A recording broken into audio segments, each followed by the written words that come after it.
kumarites. Akala ko hindi ko na magagamit tong electric pan na to. Ito binili ko to nung dapat ay magsuswimming kami na matutulog kami sa tent. Kasi nakasabit yan. Pwede sa pang-camping tent yan. Nasa gitna. Ngayon, itong maliit kong electric pan ay siguro nasabitan ng buhok.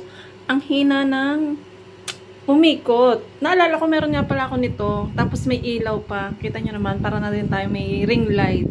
Kailangan ko to kapag mag-skincare ako kasi nga kailangan matuyo yung skincare natin sa mukha bago tayo maglagay ng panibago.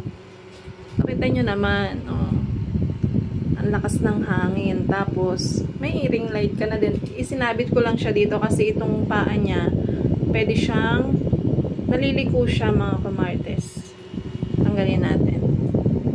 Patayin ko muna yung ilaw para makita nyo kasi meron siyang stand. Ayan.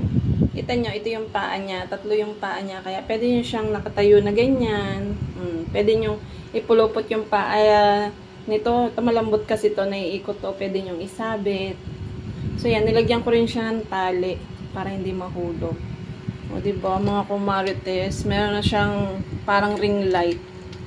Para malinaw pag nag-i-skincare kayo. Ang galing. Akala ko talaga hindi ko na siya magagamit. At in fairness, magagamit ko pala siya. Ganda. Ito siya. So, naghanap ako ng makakapitan niya mga kumartes. Ito yung isang paa niya. Aking pinalupot din eh. O, diba? Nakasabit na siya. Alam nyo na. Link sa comment section. Char.